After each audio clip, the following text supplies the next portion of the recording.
We continue now with Psalm 64. For the leader, a psalm of David. Hear my voice, O God, when I plead. Guard my life from the enemy's terror. Hide me from a band of evil men, from a crowd of evildoers, who whet their tongues like swords. They aim their arrows, cruel words, to shoot from hiding at the blameless man. They shoot him suddenly and without fear. They arm themselves with an evil word. When they speak, it is to conceal traps. They think, who will see them? Let the wrongdoings they have concealed, each one inside him, his secret thoughts, be wholly exposed. God shall shoot them with arrows. They shall be struck down suddenly. Their tongue shall be their downfall. All who see them shall recoil in horror. All men shall stand in awe. They shall proclaim the work of God and his deed which they perceived.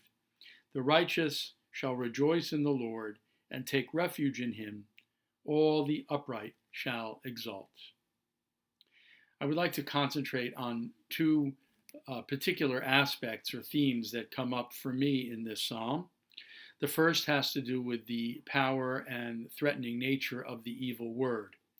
Now, the psalmist has delved into this subject in previous psalms, and he has talked at length beforehand about the power of deceitful words and how dangerous it is to be faced with those who are deceitful and who pretend to act one way, but in effect act a different way behind the target's back.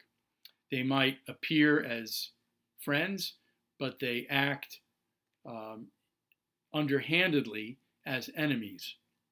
They might appear to have a friendly face, but behind the target's back, they commit acts of treachery. Here, the psalmist seems to fear them and to be challenged by their threat even more than the enemies who come after him armed with weapons of war. Here, he talks about their words as arrows. He uses the image of arrows as a metaphor for evil and cruel words. He uses the Hebrew term davar mar, which means an evil word, but can also mean a bitter word. The Hebrew word mar can mean bitter. And they come at him from a place of hiding, unexpectedly. Again, these may be the people whom he expects to go after him, the people who he least expects to threaten him and challenge him, because they appear to be friends and they appear to be allies, but indeed they are not. And so they are posing a particular level of danger to the psalmist. And he hopes and prays that they will be vanquished in turn. I'll get back to that in just a moment. When we think about the power of evil words, davar mar, the bitter words, we can't help but reflect on today's technology and social media and how easy it is to simply type out a few words on a laptop, a computer, or on a smartphone, and before you know it, those words have traveled into the universe and it's too late to take them back. It might be a text message that we send in a fit of temper or in a fit of resentment or jealousy, and we wish later on that we could only take that text message back, but we can't. It's too late. We might post something on social media or on Twitter in the heat of the moment and wish later on that we could have simply gone back in time and never had posted such words, but it's too late. Once we put those evil words out there, it is as if they infect the universe around us. The atmosphere becomes darkened and tainted and poisoned. which gets me to the second theme that I wanted to concentrate on here, which has to do with the Hebrew concept of midah keneged midah, meaning literally measure for measure. Now, this can play out in human interactions, but also in divine human relations. As far as the human relations go, there is a well-known verse in the Torah that actually is repeated: ayin tachat ayin, shen tachat shen, an eye for an eye, a tooth for a tooth, literally meaning if somebody pokes your eye out or damages your eye, you are entitled to poke their eye out or damage their eye in turn. By the time the Talmudic period came along, this biblical law had become essentially obsolete. It was interpreted into oblivion. The rabbis came along and said, no, that's not really what the Torah meant to say. It didn't really mean to say that you can poke that person's eye out if they do it to you. What it really means is, if a person pokes your eye out, then you are entitled to collect from them the money, the financial restitution that it would take to pay for the damage you suffered, for the work that you may have missed or may have to miss in the future, any medical costs, and so on. The rabbis simply said it in a few words: ayin tachat ayin, mamon, an eye for an eye, meaning money or financial restitution. And so, this idea of measure for measure when it comes to human interactions is rejected.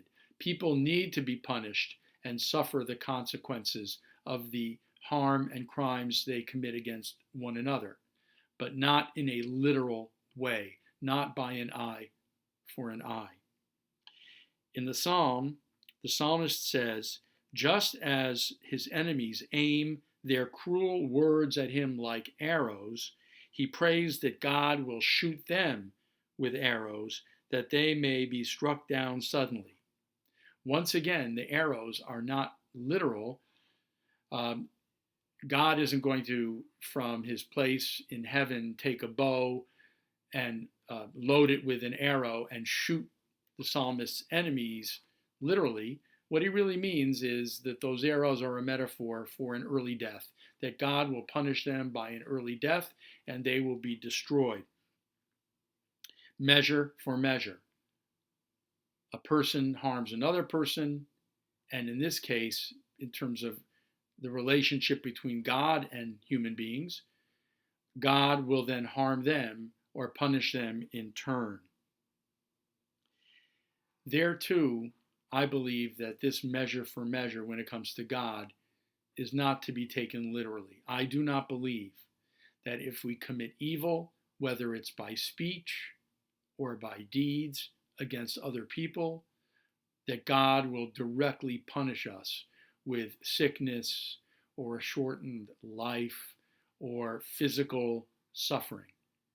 We may actually have to suffer the consequence, if we commit those harms, of a kind of an emotional harm or emotional consequence, where we may wind up feeling guilty and feeling remorseful later on, so we pay the price emotionally.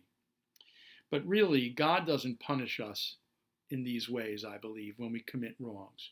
Instead, we do have to suffer the consequences, but we do so in the sense that the evils that we commit against other people send out a kind of a toxin or inflammatory vibe into the atmosphere around us.